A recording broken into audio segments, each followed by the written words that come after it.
Haleluya, puji Tuhan. Salam damai sejahtera di dalam cinta kasih daripada Bapa kita Tuhan Yesus Kristus. Selamat pagi, hari Selasa pagi ini, tanggal 8 Oktober 2024. Kita bersyukur, terima kasih hanya oleh rahmat dan anugerah Tuhan. Kita masih dipelihara di tanggal 8 Oktober 2024. Berarti tinggal 2-3 bulan lagi Bapak Ibu ya, kita masih menjalani 2024. Waktu begitu cepat. Setelah itu kita akan selamat tinggal 2024, memasuki tahun yang baru. Kita tidak tahu apa yang terjadi di masa-masa yang akan datang, tapi mari pengharapan kita hanya kepada Tuhan Yesus. Tidak ada juru selamat selain hanya di dalam Dia, Yesus Kristus. Hanya Tuhan satu-satunya. Pagi ini kita mau baca firman Tuhan 1 Samuel pasal 15. Lanjutan yang kemarin saya sudah katakan ada dua hal penting. Yang pertama, Tuhan Yesus begitu cinta, begitu baik, sangat baik. Dia mempercayakan Saul menjadi raja, berarti kepercayaan Tuhan kepada Saul. Dan yang kedua, Tuhan berikan kemenangan dalam peperangan menghadapi Amalek. Tapi pagi ini kita membaca Raja Saul melanggar perintah Tuhan, sehingga Tuhan tolak menjadi raja untuk memimpin bangsa Israel. Bukan kesalahan Tuhan, tapi kesalahan Raja Saul yang menyimpang, melanggar, tidak komit dengan Tuhan. Oleh itu mari kita melari kepada Tuhan Yesus. Tidak ada pribadi lain dalam hidup kita, hanya Yesus satu-satunya. Tak lain saja Tuhan. Amin, haleluya. Tak lain saja, amin, haleluya. Bisa sucikan, haleluya, hati sungguh, amin, haleluya. Dalam percobaan Tuhan tolong. Tak lain saja Tuhan Yesus, tak lain saja. Mungkin pagi ini Bapak Ibu ada yang sakit, ada yang menghadapi masalah, ada yang pergumulan. Mungkin secara manusia tidak mungkin. Secara manusia kita hopeless, tidak ada harapan. Tapi di dalam nama Yesus ada harapan. Di dalam nama Yesus ada jalan keluar. Hanya Tuhan Yesus satu-satunya juru selamatku. Tak lain hanya Tuhan Yesus, penolongku yang ajaib. Amin. Hanyalah Tuhan Yesus, juru selamatku. Amin, haleluya. Dalam Kisah Rasul pasal 4 ayat 12 demikian firman Tuhan. Dan keselamatan tidak ada di dalam siapapun juga selain hanya di dalam Dia, Yesus, haleluya. Sebab di bawah kolong langit ini tidak ada nama lain yang diberikan kepada manusia yang olehnya kita dapat diselamatkan. Hanya di dalam Yesus, amin, haleluya, bisa sucikan. Dosa kita sudah diampuni, amin, haleluya. Serahkan semua persoalanmu hanya kepada Tuhan Yesus. Dialah satu-satunya penolongku yang ajaib. Amin. Ya Tuhan punya mula kebesaran dan kejayaan, kehormatan, kemasyuran, riasakalamakaran, dan keagungan. Amin, haleluya. Ya segala-galanya ada di langit dan di bumi, ya Tuhan. Punya mula kerajaan, dan Kau yang tertinggi itu melebihi segala-galanya sebagai kepala. sebab kekayaan dan kemuliaan, amin, haleluya, berasal daripadamu, dan Engkaulah yang berkuasa atas segala-galanya. Dalam tangan-Mu lah kekuatan dan kejayaan, dalam tangan-Mu lah kuasa membesarkan dan mengokohkan segala-galanya. Sekarang ya Allah kami, di dalam nama Tuhan Yesus Kristus kami bersyukur kepadamu, amin, haleluya, dan memuji namamu yang agung itu. Itulah Tuhan Yesus Kristus, Juru Selamatku. Tuhan Yesus, sucikan hatiku, pikiran dan mulutku. Ampunilah semua dosaku Bapa, sucikanlah hidupku. Terima kasih Bapa, pagi ini kami membaca firman-Mu Tuhan. Kau hadir bersama kami dan Kau memberkati kami. Dalam nama Tuhan Yesus kami sudah berdoa mengucap syukur oleh. Amin, amin. Terpujilah nama Bapa kita Tuhan Yesus Kristus. Salam damai sejahtera dan selamat pagi.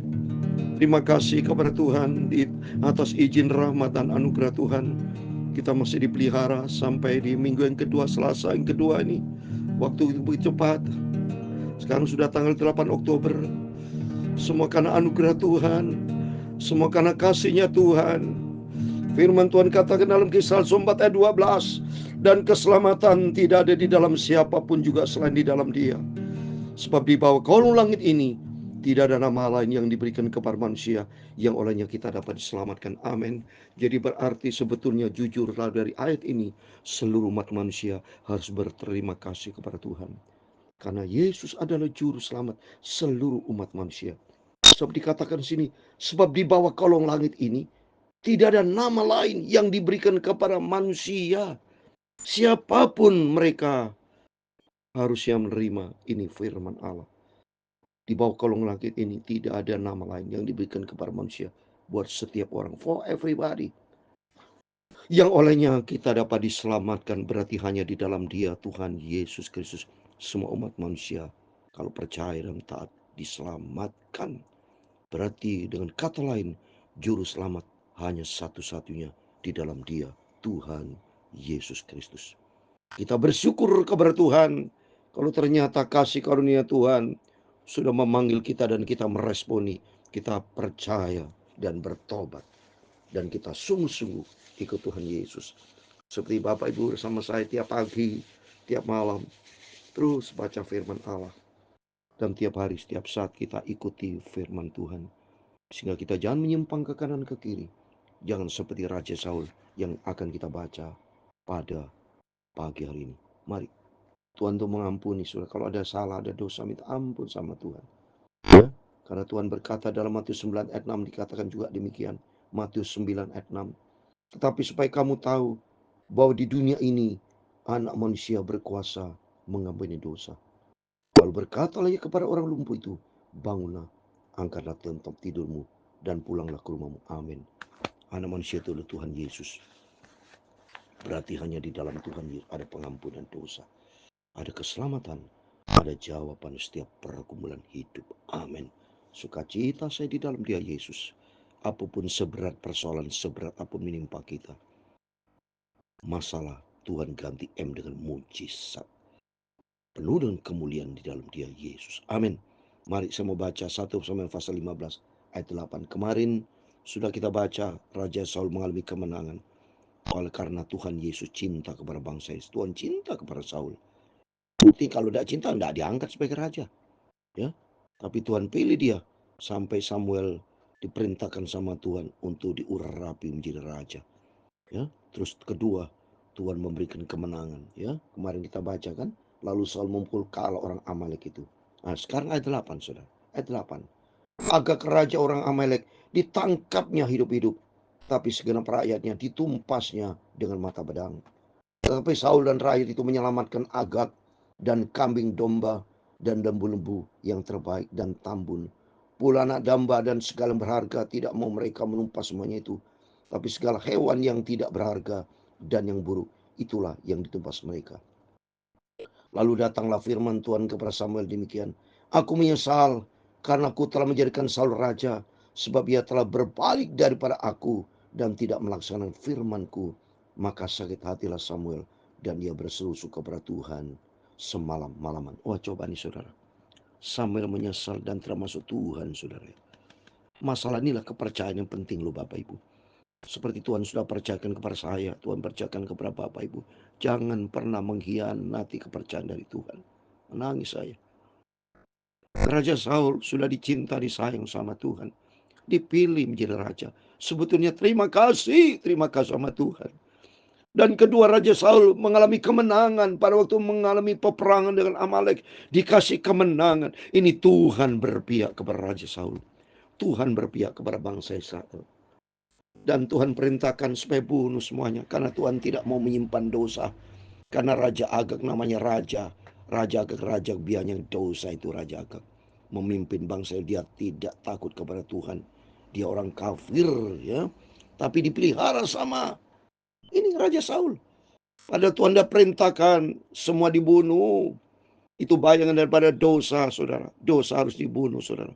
Jangan simpan dosa. Ini berarti simpan dosa. Di dalam kerajaan surga dalam Wahyu 21-27 tidak ada barang yang najis Bapak Ibu. Maka di sini kita terima kasih sama Tuhan, belajar baca firman Allah supaya kita mengerti, jangan mempermainkan Tuhan. Mari kita baca berikutnya ya. Jadi Samuel menyesal termasuk Tuhan. Lalu Samuel bangun pergi pagi-pagi untuk bertemu dengan Saul. Tapi diberitahukan kepada Samuel, demikian Saul telah ke Karmel tadi dan telah dirikannya baginya suatu tanda peringatan. Kemudian dia balik dan mengambil jurusan ke Gilgal. Ketika Samuel sampai kepada Saul, berkatalah Saul kepadanya, diberkatilah kiranya engkau oleh Tuhan. Aku telah melaksanakan firman Tuhan. Wah, bohong saudara. Saul ini, lihat ini. Nyakitin gak nih? Pura-pura dia. Ketemu Samuel, oh terima kasih, salam baik. Aku udah menjalankan firman Tuhan taat. Samuel bisa dibohongin. Tapi Samuel ada roh Tuhan, saudara. Bayangkan kalau seandainya Samuel, saya tidak ada roh Tuhan, tidak bisa tahu, saudara. Ya, apa jawab Samuel? Ayat 14. Tapi kata Samuel, kalau begitu apakah bunyi kambing domba yang sampai ke telingaku dan bunyi lembu-lembu yang kudengar itu? Coba Saul itu pelihara Agag, lembu, kambing yang tambun-tambun, yang jelek-jelek dimatiin. Tapi yang bagus-bagus dipilih, dipelihara. Berarti ini nyimpen dosa. Dosa itu ada dosa yang betul-betul secara daging. Wah enak ini saudara. Justru itu dipelihara sama Raja Saul. Dan itu menjadi suatu kekejian, kebencian Tuhan. Marah Tuhan saudara. Apa jawab Saul? Semuanya dibawa daripada orang Amalek. Sebab rakyat menyelamatkan kambing domba dan lembu-lembu yang terbaik dengan maksud untuk mempersembahkan korban kepada Tuhan Allahmu. Tapi selebihnya telah kami tumpas. Wah, ngomong bohong saudara ya. Dia pura-pura ngomong, simpan baik-baik, nanti aku persembahkan kepada Tuhan. Dibohongin Samuel. Tuhan tidak bisa dibohongin saudara. Nggak bisa, ini jahat ini saudara. Lalu berkata Samuel kepada Saul, sudahlah, aku akan memberitahukan kepadamu apa yang difirmankan Tuhan kepadaku tadi malam. Kata Saul kepadanya, katakanlah. Sudah itu berkatalah Samuel, bukankah engkau walaupun kau kecil pada pemandanganmu sendiri, telah menjadi kepala atas suku Israel? Dan bukankah Tuhan telah mengurapi engkau menjadi raja? Saya coba ini saudara. Dulu Saul sebelum dilantik dia bilang, aku ini orang kecil dari suku Ibrani kecil. Coba saudara. Tapi kenyataan, oh dari suku Benyamin, kecil, tidak layak menjadi raja. Tapi Tuhan angkat menjadi raja atau bangsa diurapi. Tuhan telah menyuruh engkau pergi dengan pesan, pergilah, tumpaslah orang-orang berdosa itu, yakni orang Amalek, berperanglah melawan mereka sampai engkau membinasakan mereka. Coba, tumpas orang berdosa. Jadi ini kalau udah perintah Tuhan berarti Tuhan itu maha tahu. Berarti tidak bisa bertobat soalnya orang Amalek. Karena Tuhan kan maha tahu, maha kuasa, maha segala-galanya. Ini bukti nyata. Raja Saul menjadi contoh teladan. Apa contoh teladan? Teladan buruk. Yaitu dia berbuat dosa, melanggar firman Tuhan. Sampai detik ini banyak orang Kristen. Setiap kita melanggar firman Tuhan, para pendeta berzina, berselingkuh, berbuat jahat. Hati-hati sudah, bertobat, minta ampun sama Tuhan. Jangan sampai kepercayaan yang Tuhan percayakan disalahgunakan. Lihat ini. Mengapa engkau tidak mendengarkan suara Tuhan?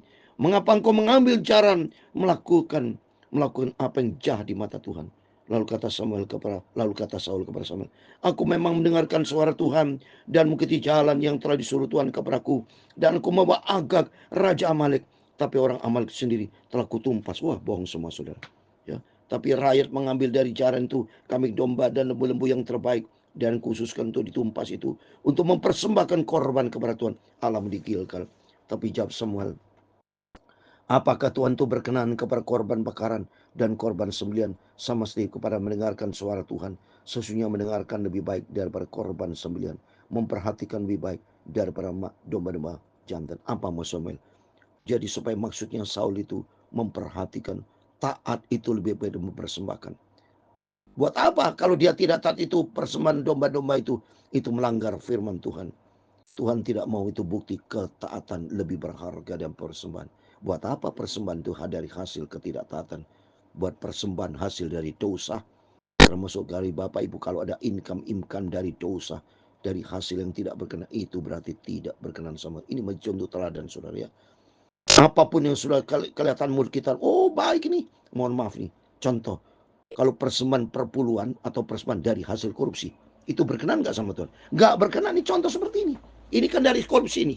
Tuhan sudah melanggar, jangan ada. Tapi dilanggar, dia pura-pura ingin dipersembahkan. Nggak bisa, nggak berkenan sama Tuhan. Tuhan tidak memperkenan dosa, saudara. Kelihatannya baik, tapi itu dosa. Tuhan tidak mau. Sebab penolakan adalah sama seperti dosa bertenung, dan kedegilan sama seperti menyembah berhala dan terafim. Karena engkau telah menolak firman Tuhan, maka telah menolak engkau sebagai raja. Lihat ini, benar kata yang firman Tuhan sampaikan. Ditolak saudara, karena tidak mau berarti dalam kehidupan kita. Hati-hati, jangan pelihara dosa, tapi melanggar. Mari kita mau taat kepada firman, jangan pernah melanggar. Berkatalah Saul kepada Samuel, aku telah berdosa, sebab telah kulangkai titah Tuhan dan perkataanmu, tapi aku takut kepada rakyat, kanto aku mengabulkan permintaan. Dan lebih takut kepada rakyat daripada takut sama Tuhan. Sama dengan kehidupan kita, seringkali lebih menuruti, takut kepada manusia daripada takut sama. Nggak bisa. Ingat saudara, manusia bukan juru selamat, pendeta bukan juru selamat, ketua sinode bukan juru selamat, siapapun bukan juru selamat. Tapi hanya satu juru selamat kita, yaitu Tuhan Yesus Kristus. Oleh itu mari kita mau taat kepada firman Tuhan. Maka sekarang ampunilah kiranya dosaku, kembalilah bersama-sama dengan aku, maka aku akan sujud menyembah kepada Tuhan. Tapi jawab Samuel kepada Saul, aku tidak akan kembali bersama dengan engkau, sebab engkau telah menolak firman Tuhan. Sebab Tuhan telah menolak engkau sebagai raja atas Israel. Ketika Samuel berpaling hendak pergi, maka Saul memegang puncak jubah Samuel, tapi terkoyak. Kemudian berkatalah Samuel kepadanya, Tuhan telah mengoyakkan daripadamu jabatan raja atas Israel pada hari ini, dan telah memberikannya kepada orang lain yang lebih baik daripadamu. Lagi sang mulia dari Israel tidak berdusta, dan ia tidak tahu menyesal, sebab ia bukan manusia yang harus menyesal. Tapi kata Saul, aku telah berdosa, tapi tunjukkanlah juga hormatmu kepadaku sekarang di depan para tua-tua bangsaku dan di depan orang Israel. Kembalilah bersama-sama aku, engkau akan sujud menyembah kepada Tuhan Allahmu. Wow, dia minta kepada Samuel supaya hormat katanya, karena dia raja. Tidak tahu bahwa diangkat sebagai raja itu karena Tuhan melalui hambanya Samuel. Tidak pantas sudah. Ini kata saudara, berarti dia sombong. Memang tipe karakter jauh, karakter yang tidak baik. Dia suka bandel, tidak bisa dipercaya. Tipe orang tidak bisa dipercaya. Maka Tuhan tidak mau. Kalau diangkat lagi misalnya, melakukan lagi, sakit lagi sudah. Jadi Tuhan tidak mau. Maka yang kata Samuel, nggak bisa. Sudah tolak, Tuhan kan pilih orang yang taat. Sudah itu kembalilah Samuel mengerti Saul, dan Saul sujud menyembah kepada Tuhan. Lalu berkatalah Samuel, bawa kemari Agag raja Amalek itu. Dengan gembira Agag pergi kepadanya, sebab pikirnya sesungguhnya kepahitan maut telah lewat. Tapi kata Samuel, seperti pedangmu membuat perempuan-perempuan kehilangan anak, demikian ibumu akan kehilangan anak di antara perempuan-perempuan. Sudah itu Samuel mencincang Agag di hadapan Tuhan di Gilgal. Kemudian Samuel pergi ke Ramah, tapi Saul pergi ke rumahnya di Gibea Saul. Ayat 35 terakhir. Sampai hari mati Samuel, tidak melihat Saul lagi, tapi sambil berduka cita karena Saul. Dan Tuhan menyesal karena ia menjadikan Saul raja atas Israel. Amin. Demikian firman Tuhan yang luar biasa pada pagi ini. Pembelajaran buat kita, supaya kita semua belajar taat. Ingat, cintanya Tuhan luar biasa. Yang jelas sentralnya cinta datang dari Tuhan. Yesus maunya selalu dicintai. Dan Yesus maha cinta dia, saudara. Ingat, saudara. Yesus itu maha cinta, maksud saya. Maha penuh cinta kasih terbukti. Raja Saul dipelihara, dipercayakan menjadi raja, sudah diangkat, diurapi, dikasih kemenangan. Berarti selalu plus point. Tetapi melanggar Raja Saul. Ya, tidak bisa dipercaya. Maka di sini mari kita belajar. Jadilah orang yang bisa dipercaya. Kalau Tuhan sudah percayakan kepada kita, biar hari demi hari kita melangkah. Jangan pernah berbuat dosa. Tapi mari kita mau kembali sama Tuhan. Kita mau cinta Tuhan Yesus. Kita mau taat. Hidup menyenangkan hati Tuhan Yesus. Kembali kepada Tuhan. Tak lain saja Tuhan. Amin. Haleluya. Tak lain saja. Amin. Haleluya. Bisa sucikan, amin, haleluya, hati sungguh, amin, haleluya, dalam pencobaan, haleluya, Tuhan Yesus tolongku, amin, haleluya, lain hanya Tuhan Yesus, hanyalah Tuhan Yesus, amin. Tuhan memberkati engkau, amin, haleluya, dan melindungi engkau, amin, haleluya. Tuhan menyinari engkau dengan wajah-Nya dan memberi engkau kasih karunia, amin, haleluya. Tuhan menghadapkan wajah-Nya kepadamu dan memberi engkau damai sejahtera. Bapa kami yang di surga, dikuduskan nama-Mu, datanglah kerajaan-Mu, jadilah kehendak-Mu di bumi seperti di surga. Berikanlah kami pada hari ini makanan kami yang secukupnya, amin, haleluya. Dan ampunilah kami akan kesalahan kami, seperti kami juga mengampuni orang bersalah kepada kami. Dan janganlah membawa kami ke dalam pencobaan, tetapi lepaskanlah kami daripada yang jahat. Karena Engkaulah yang mempunyai kerajaan dan kuasa dan kemuliaan sampai selama-lamanya. Amin. Selamat pagi. Sebelum kita beraktivitas, mari berjaga dan berdoa. Biar kita bertobat datang kepada Yesus. Jangan pernah melanggar seperti Raja Saul. Tidak bisa dipercaya. Kalau Tuhan sudah sangat cinta kepada kita, Tuhan sudah melimpahkan berkat. Jangan main-main dengan dosa. Jangan mempermainkan Tuhan. Galatia 6 ayat 7, jangan sesat. Allah tidak membiarkan dirinya dipermainkan. Apa yang ditabur orang itu akan dituai. Apa yang ditabur Raja Saul, dia melanggar firman, resikonya dicabut, dia hanya sebagai raja. Dan saya percaya pagi ini Bapak Ibu semua diberkati sama Tuhan. Amin. Immanuel. Puji Tuhan.